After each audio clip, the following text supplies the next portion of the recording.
Shqipëria do të shfrytëzojë të gjithë mbështetjen e partnerëve ndërkombëtar për të bërë pjesë e Bashkimit Evropian deri në vitin 2030. Ky ishte mesazhi që përcolli zëvendëskryeministri Albana Koçiu gjatë një takimi me përfaqësues të institucioneve shtetërore dhe të Bashkimit Evropian për planin e rritjes.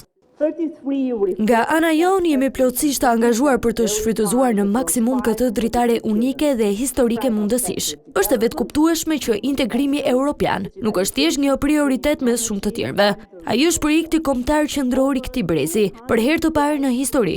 Falë reformave të ndërmarra, kemi përpara një kalendar të qartë politik, mbylljen e negociatave teknike deri në vitin 2027 dhe antarësimin e plotë deri në vitin 2030.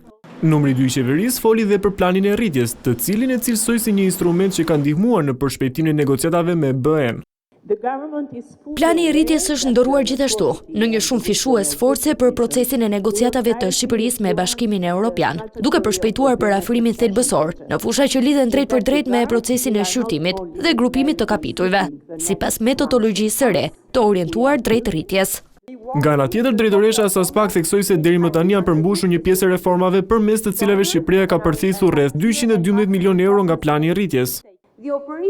Komisioni Evropian konfirmoi 21 nga 41 hapat, duke vendosur Shqipërinë në krye të vendeve të Ballkanit Perëndimor për zbatim.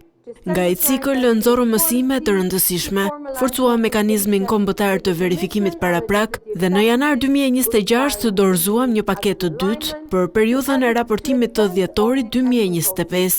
Komisioni konfirmoi 12 nga 21 hapat e raportuar dhe disbursoi edhe 49 milionë euro të tjera. Në total, fondet e zhbllokuara për Shqipërinë arrin në mbi 212.8 milionë euro, më shumë se çdo vend tjetër në Ballkanin Perëndimor. Shqipëria pritet që të përfitojë në total rreth 922 milionë euro nga plani i rritjes për Ballkanin Perëndimor, ku një pjesë do të jenë grante, ndërsa pjesa tjetër kredi me kushte të favorshme.